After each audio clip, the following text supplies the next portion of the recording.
ॐ असतो मा सद्गमय तमसो मा ज्योतिर्गमय मृत्युर्मा अमृतं गमय। ॐ शान्ति शान्ति শান্তি। এই যে মন্ত্রটা বললাম, ছোট্ট একটা বেদ মন্ত্র বা এটাকে শান্তি মন্ত্র বলে। এই ছোট্ট মন্ত্রটার মধ্যে খুব সুন্দর এবং খুব গভীর অর্থ আছে।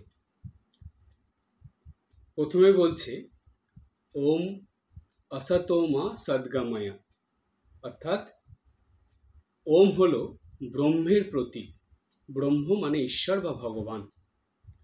ভগবানের কাছে প্রার্থনা করা হচ্ছে যে ওম असतो मा सद्गमय, হে ভগবান তুমি আমাকে, বা হে ঈশ্বর তুমি আমাকে অসৎ থেকে সতের দিকে নিয়ে যাও। অর্থাৎ অসৎভাবে আমি যেন কখনো জীবনযাপন না করি, আমি যেন সর্বদা সৎভাবে জীবনযাপন করি। তারপরে বলছে,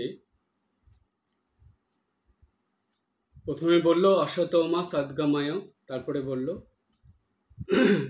তমসোমা জ্যোতির্গময়। তমস কথার মানে হলো অন্ধকার। তমস মানে অন্ধকার। অন্ধকার থেকে আমাকে আলোর দিকে নিয়ে যাও। অন্ধকার থেকে আলোর দিকে মানে কি? যে মানুষ এই জগতে যেসব জ্ঞান অর্জন করে, যে জ্ঞানগুলোকে জাগতিক জ্ঞান বলে, যেটার দ্বারা মানুষ বাড়ি গাড়ি টাকা পয়সা ধন সম্পত্তি এগুলো করে, এইটাকে শাস্ত্রের ভাষায় বলছে এটা জ্ঞান নয়, এটা হলো অজ্ঞান। এই জ্ঞানের দ্বারা মানুষ ক্রমাগত অন্ধকারের দিকে চলে যায়। কিন্তু যেই জ্ঞানের দ্বারা মানুষ সৎ জীবন যাপন করে, যেই জ্ঞানের দ্বারা মানুষ একটা আদর্শ মানুষ হয়ে ওঠে, সেই জ্ঞানকে বলে ঠিক ঠিক জ্ঞান। যেই জ্ঞান মানুষকে আলোর দিকে নিয়ে যায়, অর্থাৎ ঈশ্বরের দিকে নিয়ে যায়, সেটা হলো জ্যোতি, মানে ঐশ্বরিক জ্যোতির দিকে নিয়ে যায়। তাই বলল তমসোমা জ্যোতির্গময়া, অর্থাৎ অন্ধকার থেকে আলোর দিকে নিয়ে যাচ্ছে। তারপরে বলছে মৃত্যুর মা অমৃতম গময়া, অর্থাৎ এই যে মনুষ্য লোকে আমরা জন্মগ্রহণ করেছি, এটাকে বলছে এটা মনুষ্য লোক, কিন্তু এটাকে আবার আরেকটা লোক বলা হয়, পৃথিবী লোক বলা হয়, আবার বলা হয় মর্ত্যলোক। এতগুলো নাম আছে, মনুষ্য লোক, পৃথিবী লোক, আবার মর্ত্যলোক। তো এই মর্ত্যলোকে জন্মগ্রহণ করার পর মানুষকে এমন কর্ম করতে হয় বা এমনভাবে জীবনযাপন করতে হয় যে মানুষ তার কর্মের দ্বারা, তার জীবন যাপনের দ্বারা, আচার ব্যবহারের দ্বারা সে অমর হয়ে যায়। অর্থাৎ তাকে সবাই মনে রাখে, সে অমৃতত্ব লাভ করে। অর্থাৎ আদর্শ মানুষ হয়ে সবার কাছে সম্মান শ্রদ্ধা নিয়ে সে মৃত্যুর পরেও সবার কাছে উচ্চাসনে অর্থাৎ সম্মানের স্থানে অধিষ্ঠিত থাকে। এটাই হলো অমৃত। অর্থাৎ সে তার জীবনকে ধন্য করেছে, মানব জীবনকে। তাই বলছে মৃত্যুর মা অমৃতম গময়া। প্রত্যেকটা মানুষেরই তো মৃত্যু হয়, মৃত্যুর পরে সেই মানুষকে আর কে মনে রাখে? কিন্তু দেখো, তোমরা যদি একটু ভাবো দেখবে যে স্বামী বিবেকানন্দ, নেতাজি সুভাষচন্দ্র বসু, ঠাকুর শ্রী রামকৃষ্ণদেব, তারপরে রবীন্দ্রনাথ, এদেরকে কেউ কখনো ভুলবে না। এদের মৃত্যু হয়েছে, কিন্তু তবু এরা অমর হয়ে আছে আমাদের সবার কাছে। তাই বলছে মৃত্যুর মা অমৃতম গময়া। মানুষ এই কর্মের দ্বারাই অমৃতের পথে চলে যায়।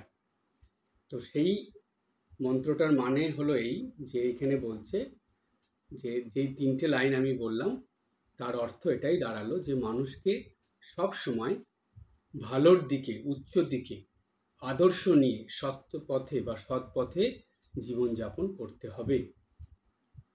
সুতরাং দেখো, ছোট্ট একটা বেদ মন্ত্র বা শান্তি মন্ত্র, তার অর্থ কত গভীর। এটা যদি প্রতিদিন মানুষ একবার করে মনে করে বা বলে এবং সেই সঙ্গের অর্থগুলো যদি ভাবে, তাহলেই কিন্তু মানুষের জীবন ধীরে ধীরে পরিবর্তন হয়ে যায়। অর্থাৎ তার প্রতিদিনের জীবনে এটাকে কাজে লাগাতে হবে, তাহলেই তার জীবন আলোকিত হয়ে উঠবে। এই ছিল এই মন্ত্রটার অর্থ। এবার আমরা গল্পের মধ্যে যাই।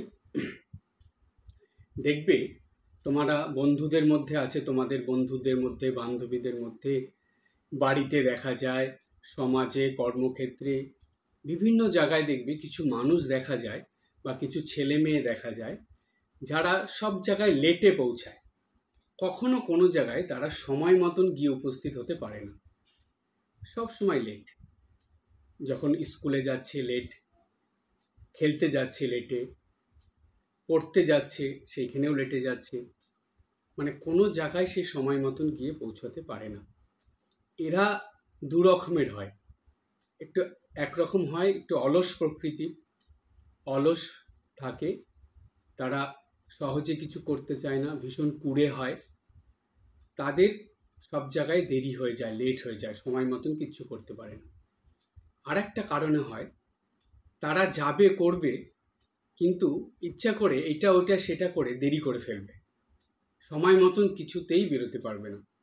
দেখবে এই ধরনের মানুষরা বা এই ধরনের ছাত্রছাত্রীরা, ছেলে মেয়েরা বেশিরভাগই হয় স্কুলের গাড়ি মিস করে দেবে, না হলে কেউ দেখবে ট্রেন ফেল করে দেবে, না হলে কেউ দেখবে সময় মতন স্কুলে ক্লাসে না যেতে পেরে টিচারের কাছে শাস্তি পাবে, এরকম বিভিন্ন রকম হতে থাকে। তো এই ধরনের মানুষ কিন্তু আগেও ছিল, এখনো আছে, পরেও থাকবে, এগুলো দেখাই যায়। একজন দুইজন এরকম থাকে, ছেলেও থাকতে পারে, মেয়েও থাকতে পারে, থাকেই, কম বয়স বেশি বয়স সব মানুষের মধ্যেই এরকম থাকে, যে সব কিছুতে সে দেরি, কোনোটাই সময় মতন করতে পারে না। তো ঠিক এই রকমই একটা ছেলের গল্প আজকে বলবো। সেই ছেলেটার নাম ছিল লতিফ। সেই লতিফ, সে ক্লাস 7-এ পড়তো। তো তার বন্ধুরা তাকে নিয়ে খুব মজা করত। কি মজা করত? সেটা হলো, সে লতিফ কোথাও সময় মতন গিয়ে পৌঁছাতে পারতো না। ওকে সবাই, মানে ওর ব্যাপারে সবাই হাসাহাসি করত, মজা করত, ব্যঙ্গ বিদ্রূপ করত। কেন? ও না স্কুলে সময় মতন পৌঁছতে পারত, না প্রাইভেট টিউশনিতে সময় মতন যেতে পারত, না ড্রয়িং ক্লাসে সময় মতন যেতে পারত, না খেলার সময় সময় মতন গিয়ে পৌঁছতে পারত, সব জায়গায় দেরি। এমনকি ক্লাসের টিচাররা পর্যন্ত ওর উপর প্রথমে হাসি মজা করতো, পরে বিরক্ত হয়ে যেত, রেগে যেত যে ও ক্লাসেও দেরি করে আসতো, কখনো সময় মতন পৌঁছতে পারতো না। এই নিয়ে লতিফের মা বাবা ভীষণ বিরক্ত ছিল এবং চিন্তায় ছিল। ওকে অনেক বকাবকি করতো, অনেক কিছু বলতো, কিন্তু ও কিছুতেই সময় মতন কোনো কিছু করতে পারতো না। ও যে অলস বা কুঁড়ে ছিল সেরকম নয়, ও করবে, যাবে, ওর মা সব কিছু করে দিচ্ছে, কিন্তু মানে ওকে রেডি করার জন্য, কিন্তু তবুও ইচ্ছা করে দেরি করতে। এই ঘুম থেকে উঠবো, স্নান করতে গিয়ে দেরি, তারপরে জামা কাপড় পরতে গিয়ে দেরি, খেতে গিয়ে অনেক দেরি, এইরকম করে ইচ্ছা করে করে দেরি করে করে সে প্রায় দিনই স্কুলের বাস মিস করতো, ওর বাবা গিয়ে দিয়ে আসতো, নয় ওর মা গিয়ে দিয়ে আসতো, এইরকম করতো। যার জন্য টিচারদের কাছে বকা শুনতো, অনেক সময় শাস্তি পেত, তাকে কান ধরে উঠবস করতে হতো, নীল ডাউন হয়ে থাকতে হতো। কিন্তু অনেক কিছু করে তবুও সে কিছুতেই ঠিক হয় না। তার মা বাবা অনেক বকাবকি করেছে, অনেক রকম শাস্তি দিয়েছে, কিন্তু তবুও লতিফ ওই একই রকম থেকে যাচ্ছে, সে কিছুতেই পরিবর্তন হচ্ছে না, এরকম করে চলছে। তার বন্ধুরা তাকে নিয়ে হাসাহাসি করতো, তার খেলার সঙ্গী কেউ থাকতো না, তার সঙ্গে কেউ খেলতো না, সবার কাছ থেকে লতিফ একটু দূরে সরে যাচ্ছিল। কেন? তার ওই স্বভাবের জন্য, সব জায়গায় লেটে পৌঁছাতো। তো একবার কি হলো, স্কুল থেকে একটা ট্যুরের ব্যবস্থা করা হলো, যে দীঘায় ঘুরতে যাওয়া হবে। তো দীঘায় যাওয়া হবে, ডেট ঠিক করা হলো, এই তারিখে এই ক্লাস 7-এর সব ছেলে মেয়েদের নিয়ে দীঘায় ঘুরতে যাওয়া হবে, কিন্তু ট্রেনে করে যাওয়া হবে, টিচাররা সব নিয়ে যাবে। তো সেইখানে সকাল 7টার সময় ট্রেন ছাড়বে, 6টার সময় সবাইকে স্টেশনে আসতে বলা হয়েছে। তো সকাল 6টার সময় সবাই আসবে, সব অভিভাবকদের মানে গার্জেনদের জানিয়ে দেওয়া হয়েছে, স্কুল থেকে সব ছাত্রদের জানিয়ে দেওয়া হয়েছে। এবার সবার ক্লাস 7-এ সবারই একটাই চিন্তা যে লতিফ কি ঠিক সময় আসতে পারবে, ও কি যেতে পারবে, ওর মনে হয় যাওয়া হবে না। তো সবাই এটা বলছে, চিন্তা করছে, হাসাহাসি করছে। লতিফকেও বলছে যে কিরে তুই সময় মতন আসতে পারবি তো? তা ওর ক্লাস টিচার সে বলছে যে কিরে তুই ঠিক মতন আসতে পারবি তো, তুই আবার দেরি করবি না তো, ট্রেন মিস করবি না তো, এরকম বলছে। তা লতিফ তখন বলছে না, আমি ঠিক সময় মতন চলে আসবো। কিন্তু যেদিন যাওয়ার দিন, সেই দিন সকালবেলা দেখা গেল যে সবাই এসে গেছে, কিন্তু একজন এখনো এসে পৌঁছায়নি। তখন 7টা বাজতে 5 মিনিট বাকি, তবুও লতিফ এসে পৌঁছায়নি। 7টা বেজে গেল, ট্রেনের হুইসেল বাজলো, ট্রেন ছেড়ে দিল। যেই ট্রেন ছেড়ে দিয়েছে, কিছুটা মানে ট্রেন আগিয়ে গিয়ে স্পিড নিয়েছে, তখন লতিফ ওর বাবার সঙ্গে স্টেশনে এসে পৌঁছেছে। কিন্তু ততক্ষণে ট্রেন তো ছেড়ে দিয়েছে, ট্রেন বেশ স্পিড নিয়ে আগিয়ে চলে গেছে, আর দৌড়ে গিয়েও সেই ট্রেন আর ধরা গেল না।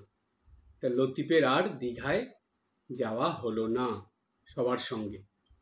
তো সেইখানে সেই স্টেশনে দাঁড়িয়ে তখন যখন ট্রেনটা চলে গেল, লতিফ তখন ওইটা দেখছে এবং ওর চোখ দিয়ে জল ঝরে পড়ছে, ও কাঁদছে। তখন লতিফের বাবা ওকে বলল যে দেখ, তোকে এতবার করে বলা হয়েছে, সবাই মিলে বলেছে, আজকে সকালে তোকে 5টার সময় ঘুম থেকে তুলে দেওয়া হয়েছে, কিন্তু তবুও তুই রেডি হয়ে সময় মতন আসতে পারলি না। তোর জন্য আজকে আমারও দেরি হলো, আর ট্রেনটাও ছেড়ে চলে গেল, সবাই গেল, শুধু তুই যেতে পারলি না। তোর এই দেরির জন্য আজকে এই অবস্থা হলো। তো তখন লতিফ একটা খুব বড় শিক্ষা পেল। তো তখন ওর বাবা ওকে বলল যে যদি তুই তোর এই স্বভাব পরিবর্তন না করতে পারিস, তাহলে জীবনে কোনো দিন বড় হতে পারবি না, এবং সবাই তোকে তুচ্ছ তাচ্ছিল্য করবে, কেউ তোর কথা শুনতে চাইবে না, তোর সঙ্গে মিশতে চাইবে না, তোকে নিয়ে সবাই হাসাহাসি করবে। তুই তখন মানে কারোর সঙ্গে ঠিক মতন মিশতে পারবি না, তো তোর জীবনটা আস্তে আস্তে নষ্ট হয়ে যাবে। তাই সর্বদা সময় মতন সব কিছু করার অভ্যাস করতে হবে।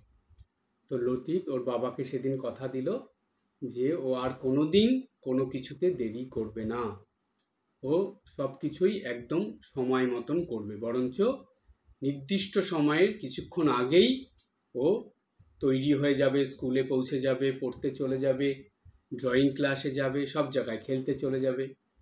সত্যি তাই, সেই দিন থেকে লতিফ কিন্তু সম্পূর্ণ চেঞ্জ হয়ে গেল, এবং ধীরে ধীরে ও জীবনে অনেক বড় মাপের মানুষ হয়ে গেল। তাই কিন্তু ওই যে ও লেট করে দেরি করে সব জায়গায় যেত, তাই কিন্তু ওর নাম হয়ে গেছিল লেট লতিফ। ওকে সবাই লেট লতিফ বলে ডাকতো। ওর লতিফ নাম তো, তার আগে একটা লেট হয়ে গেছিল। তাই একটা প্রবাদ প্রবচন আছে যে কোনো ছেলে মেয়ে বা কোনো মানুষ যদি দেরি করে সব কিছু করতে থাকে, তবে তাকে লেট লতিফ বলা হয়। ওই প্রবাদ প্রবচন মানে ওই কথাটা মনে করে, লতিফের কথা মনে করে এটা বলা হয়, যেহেতু লতিফ সব কিছুতে দেরি করত। কিন্তু পরে লতিফ সম্পূর্ণ পরিবর্তন হয়ে গেল। সুতরাং এই যে গল্পটা বলা হলো, এই গল্পের মূল শিক্ষাটা কি? শিক্ষাটা হলো, ছোট বড় সবাইকে এই শিক্ষা গ্রহণ করতে হবে যে দৈনন্দিন জীবনে বা প্রতিদিনের জীবনে সকাল থেকে রাত পর্যন্ত যা যা করতে হয়, সেগুলো সব কিছু সময় মতন করার চেষ্টা করতে হবে। যদি সময় মতন না করা হয়, তাহলে সেই কাজটা ঠিকঠাক হয় না, এবং ধীরে ধীরে অপরের কাছে অসম্মানীয় হয়ে যেতে হয়, অপরের কাছে ছোট হয়ে যেতে হয়।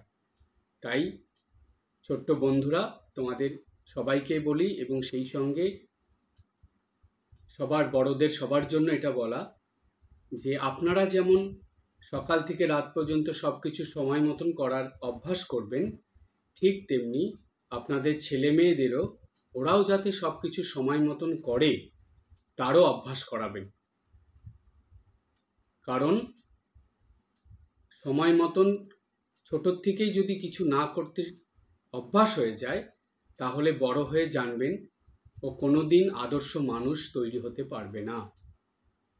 তাই স্বামী বিবেকানন্দ, নেতাজি সুভাষ, যত বড় মাপের মানুষ আছে তারা কিন্তু সময়কে খুব মূল্য দিত এবং সব কিছু সময় ধরে করত।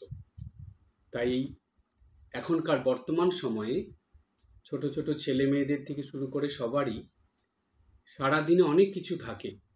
সকালে ঘুম থেকে ওঠা, স্কুলে যাওয়া, পড়তে যাওয়া, এই গানের ক্লাসে, ড্রয়িং ক্লাসে যাওয়া, প্রাইভেট টিউশনিতে যাওয়া, অনেক কিছু। কিন্তু এগুলোই যদি সময় মতন এরা না করে তাহলে দেখবেন সব কিছুতেই একটা অনিয়ম চলতে থাকে। তাই এটা যাতে না হয়, এটার সঙ্গে ছোট্ট বন্ধুরা তোমরাও যেমন এই শিক্ষা নিয়ে নেবে যে না, আমরা সব কিছু সময় মতন করব। স্নান করা, খাওয়া থেকে শুরু করে সব কিছু সময় ধরে করার চেষ্টা করব। এটা মনে মনে একদম প্রতিজ্ঞা করবে। আর যারা বড়রা, অভিভাবকরা আছেন, আপনাদের সবাইকে ওটা বলা যে আপনারাও নিজেরাও এটা পালন করুন। কারণ আপনাদের দেখেই আপনাদের সন্তানেরা এই শিক্ষা গ্রহণ করবে। ও যখন দেখবে চোখের সামনে যে আমার মা বাবা, আমাদের বাড়ি যারা আছে সবাই তো সময়ের মতন সব কিছু করে, তাহলে আমাকেও সময় মতন সব কিছু করতে হবে, এই শিক্ষাটা ওরা পাবে। তাই আজকের এই যে গল্প, এই গল্পটার নাম হলো লেট লতিফ। এই গল্পের থেকে আমরা এই শিক্ষাই পেলাম যে জীবনে কোনো কিছু দেরি করে, লেট করে করা যাবে না। সব কিছু সময় মতন করে তবেই জীবনে বড় হতে হবে বা জীবনে উন্নতির পথে আমাদেরকে এগিয়ে চলতে হবে। আজকে এই পর্যন্ত। এই গল্পটা শিক্ষামূলক গল্পের দ্বারা আমরা অনেক বড় শিক্ষা পেলাম। এটা জানি আমরা সবসময় মনে রেখে দৈনন্দিন জীবনযাপন করি। ওম শান্তি শান্তি শান্তি।